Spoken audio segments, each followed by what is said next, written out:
안녕하세요. 지금부터는 실전 문제풀이, 실전처럼 문제를 풀어보는 건데요.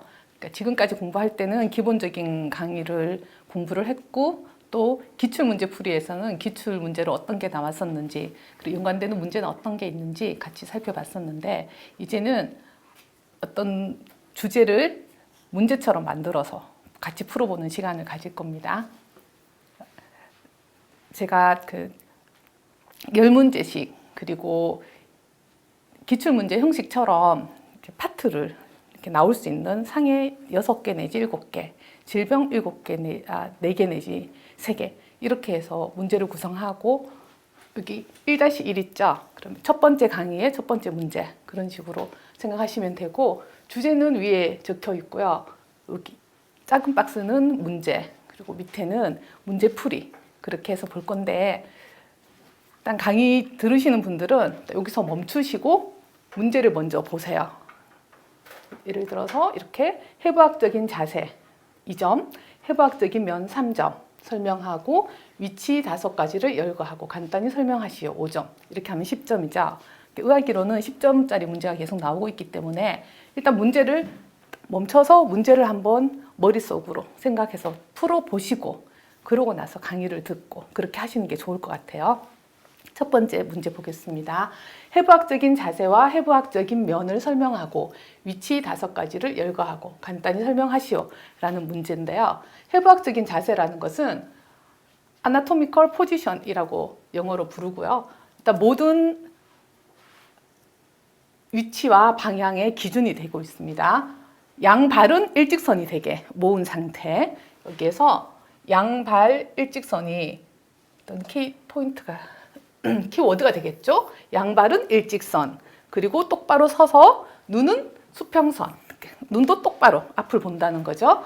그리고 양팔은 손바닥을 앞으로 이게 또 중요합니다. 손바닥이 앞으로 갈 수 있게 이렇게 축 늘어뜨린 자세를 해부학적인 자세라고 하고요. 이 자세를 기준으로 해서 방향과 위치가 설정이 되거든요. 그럼 해부학적인 면이라는 것은 무엇이냐? 해부학적인 면은 크게 3가지로 나눌 수 있습니다. 시상면, 전두면, 횡단면. 사람을 해부학적인 자세를 기준으로 생각해서 위에서 왼쪽과 오른쪽으로 나눌 수 있는 면, 이것을 시상면이라고 하고요. 그중 시상면 중에서 정중앙의 시상면을 정중면이라고 부릅니다. 전두면이라는 것은 전두골 앞쪽에 관을 쓰고 있는 그런 자세라고 생각을 하셔도 돼요. 이렇게 앞과 뒤를 나누는 면이고요. 전두면 또는 관상면이라고 부릅니다. 인체를 앞뒤로 나누는 단면이 되겠고요. 횡단면은 수평으로 횡으로 나누죠. 그래서 수평면이라고 부르기도 합니다. 인체를 위와 아래로 나누는 단면이 되겠습니다. 해부학적인 위치를 보겠습니다.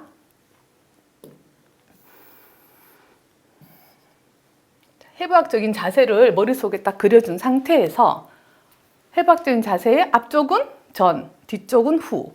근데 이걸 전후라는 용어로 쓰기도 하지만 차트 상에는 anterior, posterior 이걸 더 많이 써요.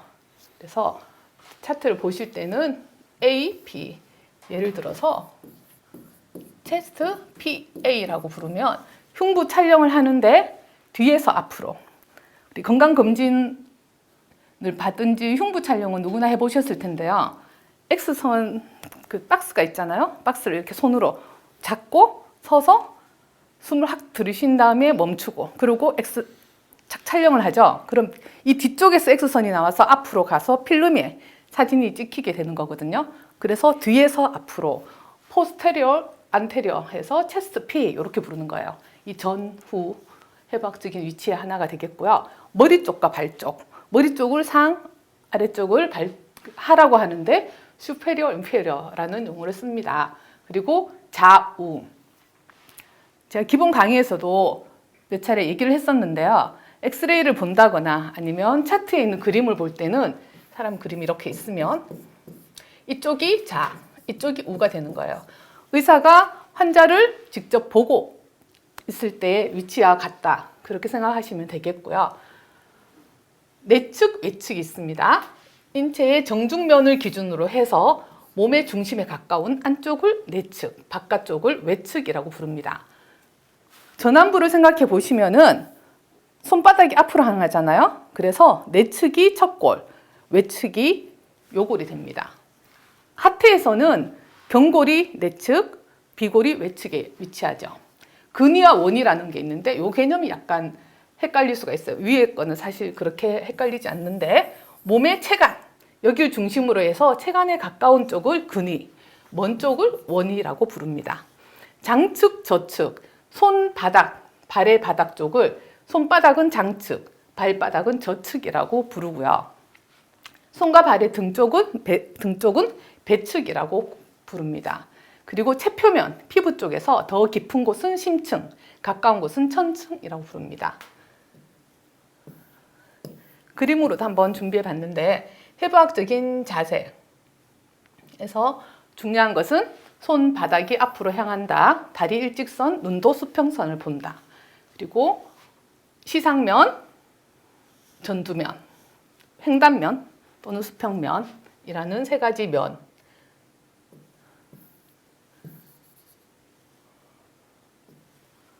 해부학적인 위치에서 봤을 때는 머리 쪽이 상, 발 쪽이 하가 되겠고요.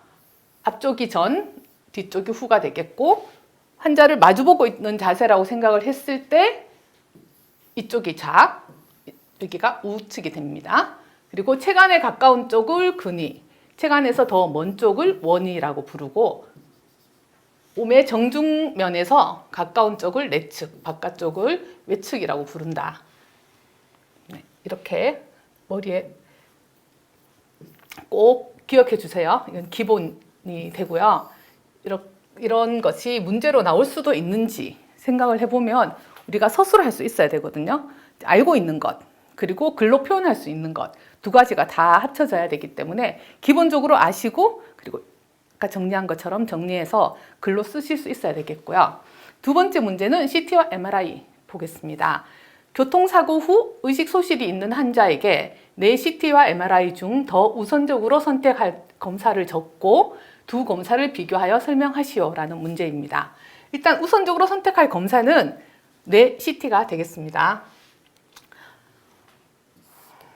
보통은 CT보다 MRI가 더 좋은 검사 같은데 일단 이 상태에서 교통사고로 의식 소실이 있어요. 시간이 급박하죠. 이런 사람에게 선택하기에는 CT가 더 맞다는 거예요. 왜냐?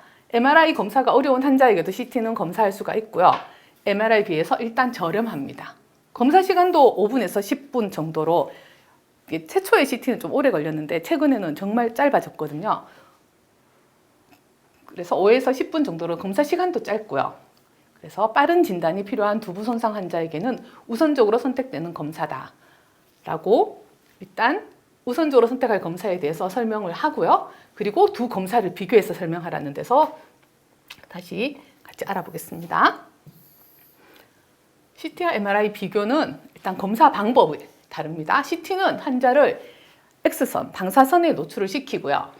컴퓨터를 이용해서 각 조직의 X선 흡수 개수 자체가 달라지는 거죠. 뼈 같은 경우는 X선을 흡수를 많이 해요. 그러면 하얗게 보이고요.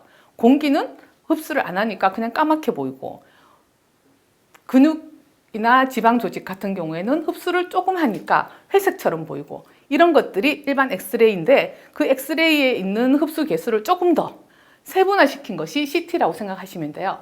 그렇게 해서 그레이스케일의 단면 영상으로 재구성한 검사다. 여기 중요한 건 X선 흡수 개수가 되겠고요. MRI 같은 경우에는 우리 몸이 수소가 많이 분포한다는 것을 특징을 이용해서 강한 자장을 형성하고요. 체내 수소 원자핵의 분포를 영상으로 나타내는 검사가 MRI가 되겠습니다. 수소 원자핵의 분포, 키워드가 되겠고요. CT와 MRI 음영은 어떻게 다르냐? CT는 높은 흡수 개수 조직은 고음영, 즉 흰색으로 보인다는 거죠. 낮은 흡수 개수 조직은 저음영, 검은색으로 보이고요. MRI 음영은 수소 원자핵의 밀도와 T1, T2 반복 시간, 에코 시간, 혈류 이런 것들이 MRI의 음영을 결정을 합니다. 해부학적인 단면을 보면 CT는 최초에는 횡단면만 얻을 수 있었어요.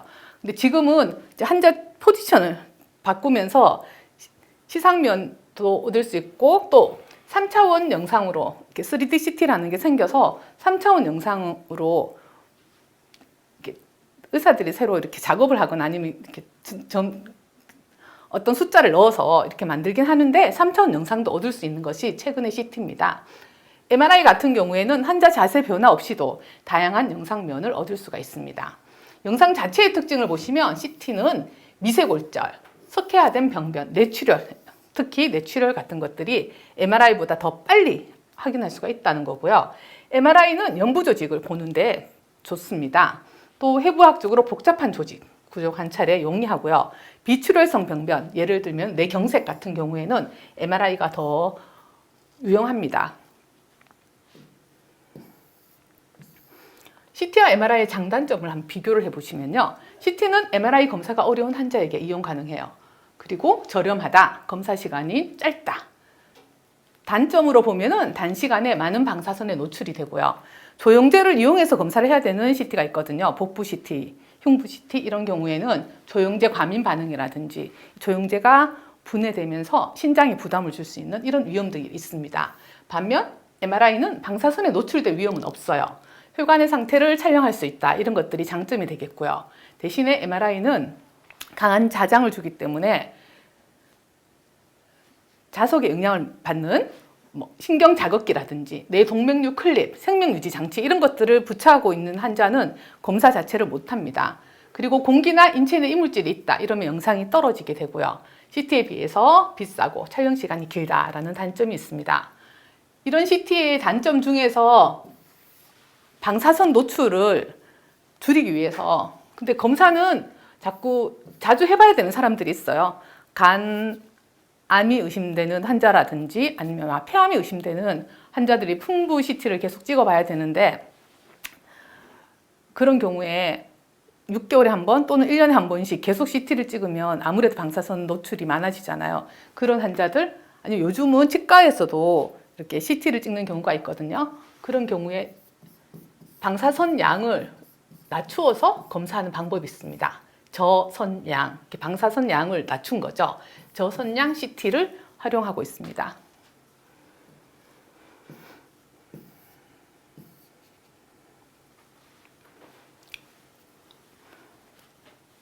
자, 이게 쓸개골이고요. 대퇴골, 경골, 비골입니다. 이 환자의 일반 엑스레이 사진. 얼핏 봐도 경골, 비골, 대퇴골 이쪽 부분에 골절이 좀 많이 보이죠. 이 환자의 CT 사진입니다. CT로 보면은 여기 하얗게 보이는 부분 있죠. 이게 뼈 바깥쪽에 단단한 뼈, 피질골이 되겠습니다. 장강골의 끝부분은 스펀지, 해면골로 되어 있죠. 그래서 해면골은 X선 흡수 개수가 좀 높지 않기 때문에 회색처럼 보이고요. 그리고 이 안쪽에는 골수가 있죠. 골수 있는 부분도 조금 더 이렇게 검은색에 가깝게 보입니다. 이 음영은 MRI인데요. MRI에서 보시면은 뼈 바깥쪽은 약간 까맣죠? 그리고 이렇게 근육 같은 것들, 이런 것들이 근육, 지방들이 연부 조직이 더 상세히 볼 수 있는 것이 MRI의 특징이 되겠습니다. 특히 이렇게 머리에 손상이 있는 환자들 같은 경우에는 일반 엑스레이만으로 얻을 수 있는 정보가 굉장히 제한적이에요. 이 환자 같은 경우에는 여기 두 개 관 쪽에 골절이 있는데 이 부분 정도만 보이고 눈에 보이는 골절이 아니면은 머리 안에 출혈이라든지 이런 부분들은 일반 엑스레이는 확인할 수가 없어요. 근데 CT에서 보시면 이렇게 골절 라인과 두피 쪽에 출혈이 있다거나 이런 것들도 확인할 수가 있고요. 자, 여기 MRI를 넣으려고 그랬는데 MRI가 아니고 이게 다른 CT고요. 일반 엑스레이와 CT, MRI가 어떤 차이가 있는지 조금 살펴봤습니다. 세 번째 문제는 신성골절과 오래된 골절의 감별 진단 주제인데요. 신성골절과 오래된 골절의 감별 진단 방법을 기술하시오라는 문제고요. 신체 손해사정사 시험이 있기 전에 아주 예전에 기출문제로 나왔던 문제입니다. 신성골절과 오래된 골절은 어떻게 정의를 할 것이냐. 신성골절은 새로운 사고로 생긴 새로운 골절이 되겠죠. 오래된 골절은 이미 골절이 됐는데 환자가 모르고 있었다거나, 그리고 이번 사고 때문에 늦게 발견이 된 거예요. 사진을 찍어보니까 골절은 있단 말이에요. 근데 이게 이번 건지 아니면 예전부터 있던 골절인지에 대해서 구분이 손해사정에서는 굉장히 중요해집니다. 그래서 이런 문제가 나온 적이 있다는 거고요. 일단 쉽게 할 수 있는 방법, 우선적으로 선택하는 방법 중에 골 주사 검사가 있어요. 본 스캔이라는 건데요. 뼈와 친화력이 있는 방사성 물질을 넣고 전체를 엑스레이처럼 이렇게 스캔을 해보는 거예요. 그러면은 거기에 콜드 스팟이라고 해서 혈류가 조금 혈류가 늘어난 곳에는 핫스팟이라고 해서 좀 더 까만 음영이 보이고요. 전체적으로는 이렇게 회색 비슷한데 좀 더 까만 음영이 보이고, 혈류가 감소되면 그 부분이 조금 더 하얗게 보이는 콜드 스팟이 있어요. 골주사 검사를 통해서 신성골절에서는 6개월에서 1년 내에 음영이 증가된 핫스팟이 관찰됩니다. 오래된 골절에서는 콜드 스팟이 관찰될 수가 있고요. MRI 검사는, 사실은 골주사 검사를 하려면 해외학과 있는 데 가서 검사를 해야 되거든요. 환자가 척추에 골절이 있는데 이게 신선인지 아닌지 보기 위해서 해외학과 있는 병원에 의뢰를 해서 검사를 하고 결과를 보고 하기는 조금 절차가 복잡해서 최근에는 MRI를 더 우선으로 보고 있어요. MRI가 있는 병원은 보통 영상의학과에도 다 많이 있으니까, MRI 같은 경우에는 골절과 동반된 출혈 또는 영부조직 부종 여부로 신선골절 여부를 판단을 합니다.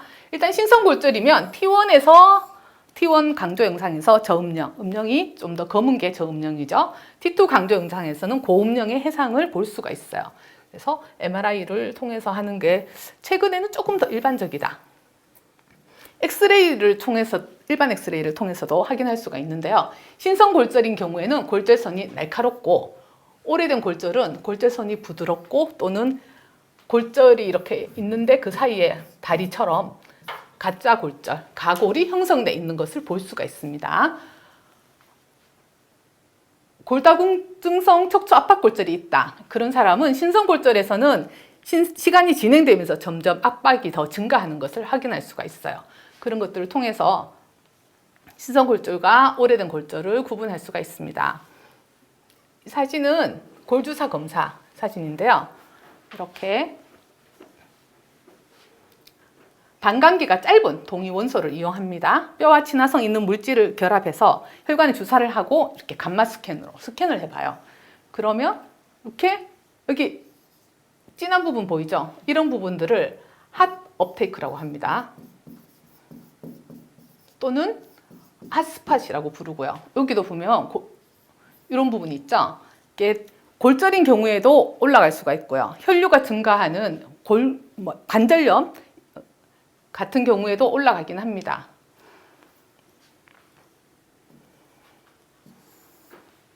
골주사, MRI, 일반 엑스레이 세 가지로 확인할 수가 있다는 거고요. 다음 문제는 대퇴 근위부 골절에 대한 문제입니다. 다음은 좌측 대퇴골의 구조를 표시한 글입니다. 아래 질문에 답하시오. 10점 문제고, 영문 및 국문의 의학용어 모두 작성 가능하고요. 단 정확한 명칭을 작성해야 함.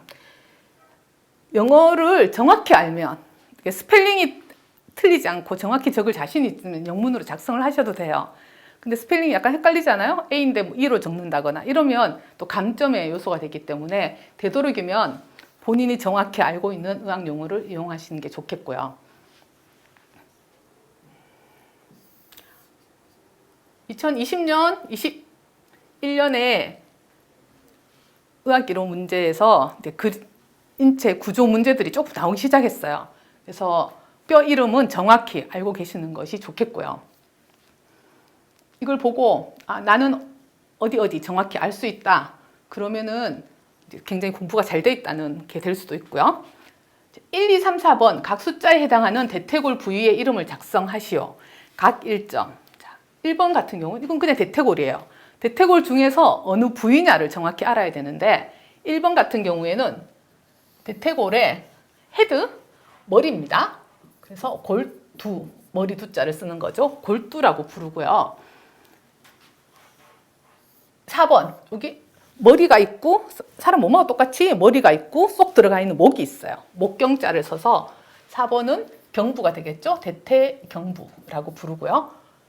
대퇴골에서는 위에 크게 나와 있는 부분과 아래쪽에 나와 있는 부분이 있는데 위쪽에 크게 나와 있는 부분을 큰 전자, 대전자라고 부르고요.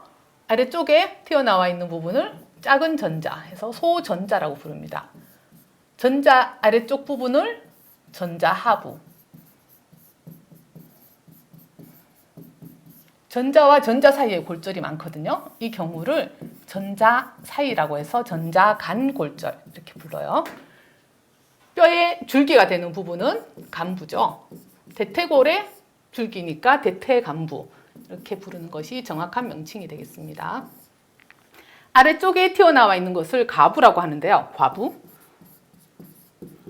가부의 위쪽. 근데 딱 보세요. 해부학적 자세로 생각해 봤을 때 왼쪽이에요. 바깥쪽. 그러니까 외측이 되겠죠. 외측, 상과 또는 과상부 쪽은 내측, 과상부 이렇게 생각하시면 되겠고요. 1, 2, 3, 4 숫자 봤으니까 골두, 소전자, 대전자, 경부 그리고 1번 부위 골절에서 발생할 수 있는 합병증 3가지를 쓰시오. 대퇴 골두 골절에 있을 수 있는 합병증이 뭔가 문제로 준비해 봤고요. 2와 3 사이 즉 전자, 간, 골절에서 발생할 수 있는 합병증 3가지를 쓰시오. 이렇게 문제를 준비해 봤습니다. 대퇴골두 골절이라고 할 때 머리에 바로 떠올라야 하는 것은 대퇴골두의 무혈성 괴사가 되겠습니다. 그리고 대퇴골두 골절이 있으면서 자골신경이 그 앞쪽으로 지나가니까 자골신경 손상도 같이 있을 수가 있겠고요. 외상성 골관절염, 대퇴골두 합병증에서 가장 중요한 것은 대퇴골두 무혈성 괴사, 두 번째 자골신경 손상. 자, 그리고 우리가 골절 합병증 문제가 다시 나올 수 있거든요. 언제나 중요하기 때문에 골절 합병증 문제가 나올 때 강직이라든지 불유압, 부정유압, 감염 이런 것들은 어디나 있을 수 있어요. 그래서 딱 중요한 합병증은 꼭 외우시고 나머지는 이제 칸을 채우기 위해서 적는다 생각하시면 될 것 같아요. 전자부 골절에서도 대퇴골두의 무혈성 괴사가 있을 수 있습니다. 그리고 이게 좀 큰 골절이라서 출혈이 많이 있을 수 있거든요. 출혈이 많으면은 몸 안에 있는 혈액량이 떨어지죠. 그래서 혈압도 떨어지게 되고 호흡도 떨어지고 맥박도 떨어지고 이런 쇼크 상태에 올 수 있습니다. 과다 출혈 시 쇼크. 그리고 전자부, 전자자도 사이에 골절이 있는 경우에 이렇게 틀어지는 회전 변형이 있을 수 있어요. 회전 변형과 부정유압 있을 수 있고요. 내고정물의 실패라든지 감염, 불유압, 고관절 강직 이런 것들은 모든 골절에서 올 수 있는 합병증이고 전자부니까 고관절 강직이고요. 관절 강직은 다른 골절에서도 올 수는 있겠죠. 무혈성 괴사, 쇼크, 회전 변형이 좀 중요한 합병증이다라고 기억해 주시면 되겠고요. 그러니까 골두, 경부골절, 경부의 좀 아래쪽 골절이죠. 그리고 전자와 전자 사이, 대전자와 소전자 사이, 전자 아래쪽, 전자하 골절 이렇게 그림으로 구분할 수 있겠고요. 자동차 보험에서 등급을 매길 때 상위 등급에서 보통 대퇴골이나 경골의 골절인 경우에는 수술을 했을 때 상급이에요. 근데 이 부분 중에서 관절 근처에 있는 대퇴골두의 골절이라든지 경부의 분쇄골절 또는 전자간 분쇄 또 전자하부에 분쇄골절이 있는 경우에는 수술하면 2급으로 적용할 수가 있습니다. 그래서 그때 기준이 되는 것이 이렇게 경부, 전자간, 전자하의 분쇄골절인 경우에는 2급으로 적용한다라는 것도 같이 한번 기억해 두시면 좋겠습니다.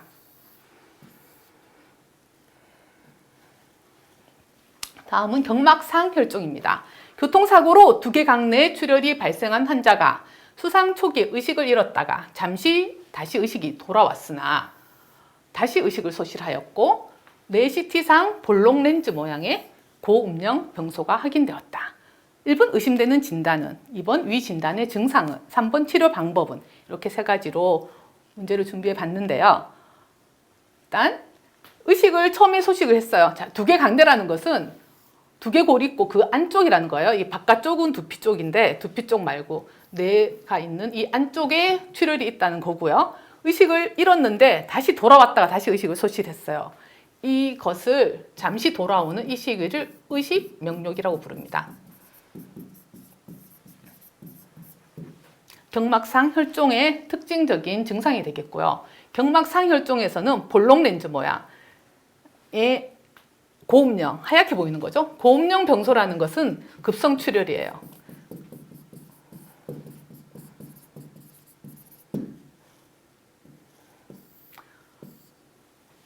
의심되는 진단은 경막상 혈종이다. 보통 영어로 EDH 이렇게 적어요. 에피라는 게 라틴어에서 나온 건데 위쪽이란 뜻이에요. 듀랄은 경막이고요. 헤마토마는 피가 모여서 덩어리가 된 거죠. 혈종. 그래서 위쪽 경막, 경막 위쪽에 있는 혈종이다. 경막상 혈종이라고 부르고요. 두개골의 내면과 경막 사이에 혈종이 형성되는 것이고요. 특징은 호발 연령은 좀 젊은 사람들에게 많아요. 20대 젊은 층 남자들에 좀 많고요. 활동이 많기 때문에 측두부와 측두두정부 쪽에 출혈이 가장 호발합니다. 대부분은 한쪽에 나타나고요. 병리를 생각해 보면은 외력이 가해지면 두개골이 순간적으로 휘면서 경막이 두개골과 분리가 돼요. 그러면서 경막에 있는 동맥이나 정맥이 파열이 되고 여기에 혈종이 형성이 되는 거예요. 주로 동맥성 혈종이거든. 출혈이라서 혈종은 급속히 커지고 수상 후 몇 시간 혹은 10분 내에 뇌 압박이 발생하기도 합니다. 처음에 증상은 심한데 처음에 증상에 따라서 치료 방법도 달라지게 되고요. 증상은 두통, 구토, 오심, 의식 변화, 편마비, 동공, 산동, 동공이 커지는 겁니다. 산동 같은 것들이 나타날 수 있고요. 뇌가 압박을 받으면은 혼수나 양측 동공의 불균 등, 안면이나 사지마비, 뇌반사 불균 등 한쪽 상지나 하지에 이완이나 강직이 발생하기도 합니다. 의식 명료기라는 특징적인 증상이 있는데 처음에는 의식을 잃었다가 일시적으로 의식을 회복해요. 그럼 환자 괜찮나 보다 생각할 수가 있잖아요. 이때 다시 혈종이 고이면서 두개 내압이 상승하고 다시 의식을 소실하는 그때까지 명료 기간을 의식 명료기라고 부릅니다. 치료 방법을 보시면 의식의 수준이라든지 혈종의 양에 따라서 또 정해지고요. 정중선이 얼마나 편히 또는 전이 됐는가, 동반 병변이 있는가 등을 고려해서 결정을 하는데 출혈이 많고 뇌압박이 심하다 또는 동맥 출혈로 혈종 형성이 계속 진행된다 이러면은 압을 낮추기 위한 감압성 두개골 절제술, 두개골을 잘라내는 거죠. 그리고 이 안에 있는 혈종, 그럼 여기를 자르고 여기 안에 있는 혈종을 제거하는 두개골 개두술 및 혈종 제거술을 시행하게 됩니다. 그림을 한번 보시면 이게 두개골이에요. 두개골 안쪽에 뇌가 있겠죠? 바깥쪽에는 두피가 있습니다. 모발이 일단 보호를 하고요. 피부가 있고 그리고 모상건막이라는 단단한 막이 있어요. 그리고 또 골을 싸고 있는 골막이 있고 이렇게 여러 층으로 뇌를 바깥쪽에서 더 보호를 하고요. 안쪽에는 중요한 3개의 막이 있습니다. 주로 뭐 혈관벽이라든지 다 막이나 이런 것도 거의 다 3개거든요. 제일 바깥쪽에 위치한 단단한 막이 경막입니다. 듀라. 그리고 경막 안쪽에 지주막이 있어요. 또는 거미막이라고도 부르는데 그림을 자세히 보시면 이렇게 거미줄처럼 이렇게 내려와 있죠. 그래서 거미막이라고 부르고요. 뇌에 바로 붙어 있는 것을 연막이라고 합니다. 자, 경막, 지주막, 연막 이런 순서로 뇌를 보호하고 있는데 이 지주막 아래쪽에는 물이 흐르고 있어요. 이 물은 뇌 척수액입니다.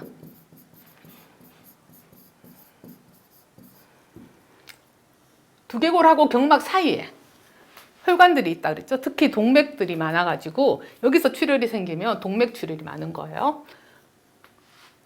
근데 내가 그 두개골이 그냥 딱 하나로 생기는 게 아니고 태생기에서 점점 이렇게 사람의 모습으로 변하면서 또 봉합선이 생기거든요. 이 봉합선을 넘지 않는 것이 경막상 출혈의 특징이에요. 이 봉합선과 경막이 연결돼 있어서 이 부분에 출혈이 있는 경우에는 더 늘어나지 못하기 때문에 이렇게 볼록한 렌즈 모양이 되는 거예요. 경막 자체도 굉장히 단단하고 질기막이고 바깥쪽에는 두개골이 싸고 있고 또 봉합선은 넘어서지 못하기 때문에 이 출혈이 이렇게 점점점 이렇게 볼록 렌즈처럼 형성을 하게 되는 겁니다.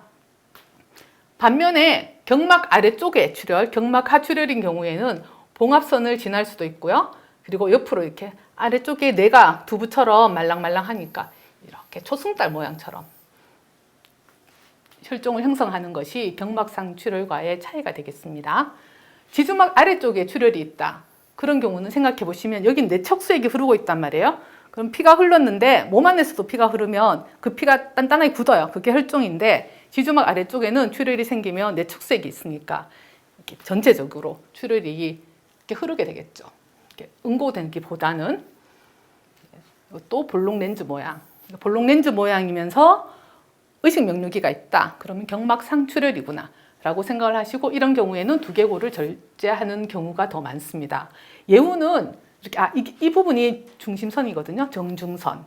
이 정중선이 여기 출혈이 있으면 한정된 두 개 내의 공간이기 때문에 옆쪽으로 밀리게 되는 거죠. 원래 이렇게 내실이 이렇게 보여야 되는데 이 부분은 밀려가서 안 보이죠. 이게 뇌 두 개 강 뇌압이 또는 뇌압이라고 줄여서 부르는데 뇌압이 상승했다는 증거가 됩니다. 까지 5문제 같이 살펴봤는데요. 잠깐 쉬고 다음 문제 또 보겠습니다.